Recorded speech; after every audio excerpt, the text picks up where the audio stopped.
परम पूज्य सेक्रेटरी महाराज जी एवं अन्य महाराज जी, सम्मानित शिक्षक वृंद और आदरणीय भक्तगण, आज जैसा कि भक्त सम्मेलन है, अतः मैं इस उपलक्ष्य में ठाकुर के संबंध में पाठ करना चाहता हूँ। इसमें ठाकुर के जीवन से संबंधित अनेक प्रसंगों को इकट्ठा किया गया है और उसे करुणा से कृपा सिंधु श्री राम कृष्ण का नाम दिया गया है।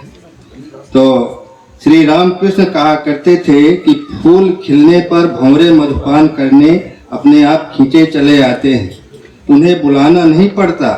वह एक अज्ञात आकर्षण ही था जिसके फलस्वरूप बच्चे, बूढ़े, महिलाएं, सभी समाज के सभी स्तरों के सभी धर्मों के लोग दक्षिणेश्वर खींचे चले आने लगे।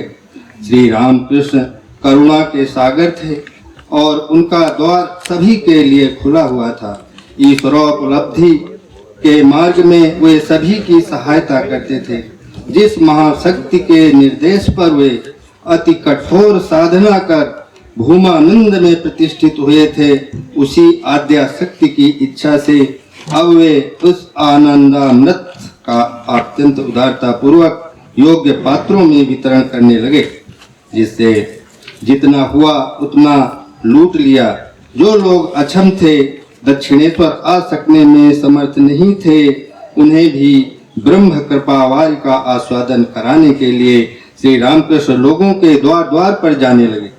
जैसे मलय पवन के चलने पर सभी वृक्ष चंदन हो जाते हैं, उसी प्रकार इस बार श्री रामकृष्ण की कृपा वायु जिस किसी को भी स्पर्श करेगी वही धन्य हो जाएगा, मुक्त हो जाएगा।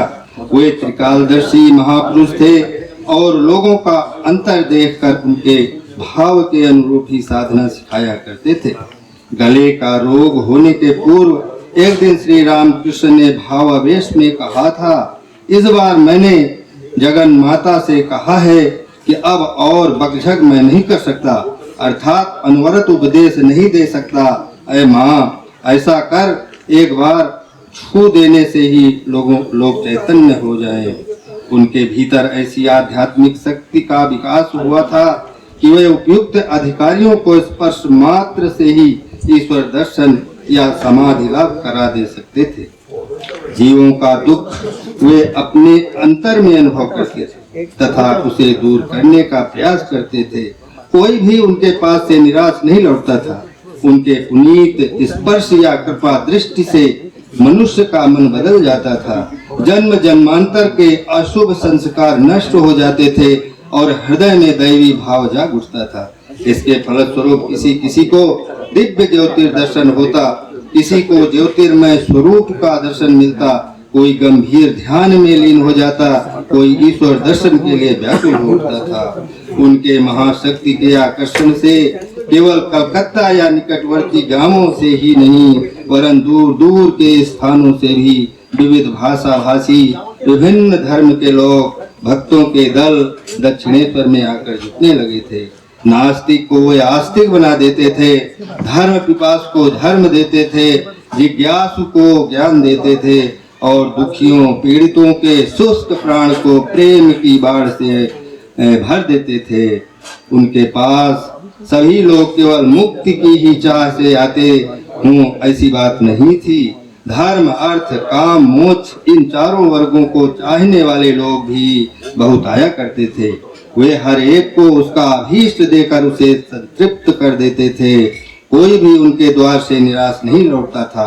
इतना ही नहीं, अस्पृश्य, अछूत और चांडाल तक उनकी कृपा से वंचित नहीं थे। वे प्रार्थी के हृदय का भाव देखकर तदनुसार उनकी प्रार्थना पूर्ण करते थे। वे किसी का भी भाव नष्ट नहीं करते थे, वरन हर एक को उसी के पथ से उस आनंद धाम सच्चिदानंद सागर की ओर प्रेरित कर देते थे। वे कहा करते थे कि जैसे लोग कांच की अलमारी के भीतर की सभी चीजें स्पष्ट रूप से देख लेते हैं, वैसे ही मैं भी किसी व्यक्ति के आने पर उसके भीतर के सभी भावों को देख लेता हूँ। अतः वे लोगों का अंतर देखकर उनकी आवश्यकता के अनुरूप साधन उन्हें दिया करते थे। वे मानो कल्पतरु थे, जो जो मांगता उसे वे वही देते। अपनी कृपा स्पर्श के द्वारा वे सभी के हृदय से ताप, पाप, ग्लानि, मलिनता को मिटा देते थे। वे कहा करते थे, जो अपने आप को पापी समझता है वह पापी ही हो जाता है। ज्वलंत विश्वास रखना चाहिए। क्या मैंने भगवान का नाम लिया है, फिर मुझे पाप कैसे होगा?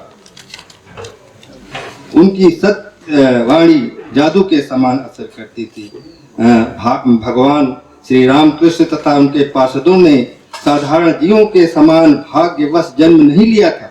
प्रत्येक युग में अवतारों के साथ उनके पार्षद गण ही जन्म लेते हैं और कार्य समाप्त हो जाने के उपरांत लीला संवरण कर लेते हैं। श्री रामकृष्ण के पार्षद भी जीव कल्याण का व्रत लेकर युगावतार के जीर्णोद्धार रूपी विशेष कार्य में अपनी भूमिका निभाने आए थे। उनके स्वरूप की ओर इंगित करते हुए एक बार श्री रामकृष्ण देव ने कहा था, ये स्वरूप की ओर इंगित करते हुए एक बार रामकृष्ण देव ने कहा था, ये लड़के नित्य सिद्धों की कोटि के हैं, ईश्वरीय ज्ञान लेकर ही जन्मे हैं। अवतार के साथ जो लोग आते हैं वे नित्य सिद्ध होते हैं। किसी किसी का तो यही अंतिम जन्म है। नित्य सिद्धों की श्रेणी में अलग हैं। थोड़ी साधना करने से ही उन्हें ईश्वर की प्राप्ति हो जाती है, फिर साधना किए बिना भी ईश्वर के दर्शन होते हैं। मानो गुरु मंत्र देते हैं कान में और जगत गुरु मंत्र देते हैं प्राण में। श्री रामकृष्ण भक्तों के प्राण में आध्यात्मिक शक्ति का संचार कर उनकी कुंडलिनी को जगा दिया करते थे। साधक का अधिकार या योग्यता देखकर वे भावावेश में उनके वक्ष, जिह्वा, मस्तक या शरीर के किसी अंग का स्पर्श करते।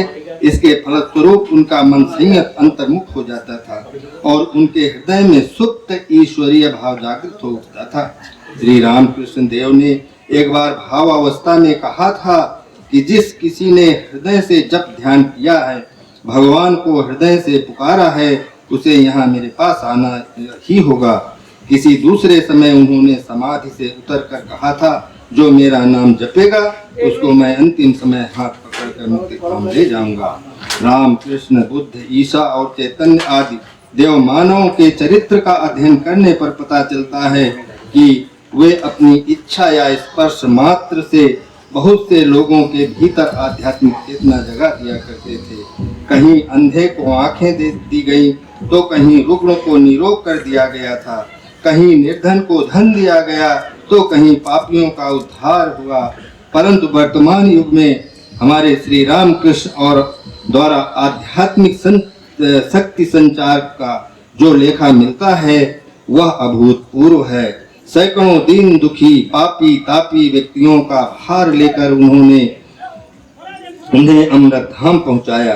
अपनी शुद्ध सात्विक देह पर बहुत से लोगों का पाप ताप लेकर वे लेने के फलस्वरूप ही उनका शरीर कठिन रोग से आक्रांत हुआ था। अपने सारे जीवन की विविध साधनाओं का संपूर्ण फल उन्होंने जीवोद्धार के हेतु माँ जगदम्बा के श्री चरणों में समर्पित कर दिया था।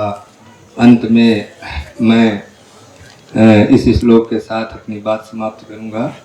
सर्वे भून्तु सुखिनः, सर्वे सन्तु निरामयाः, सर्वे भद्राणि पश्यन्तु, माँ कश्चित् दुर्भाग्यः भवेत्।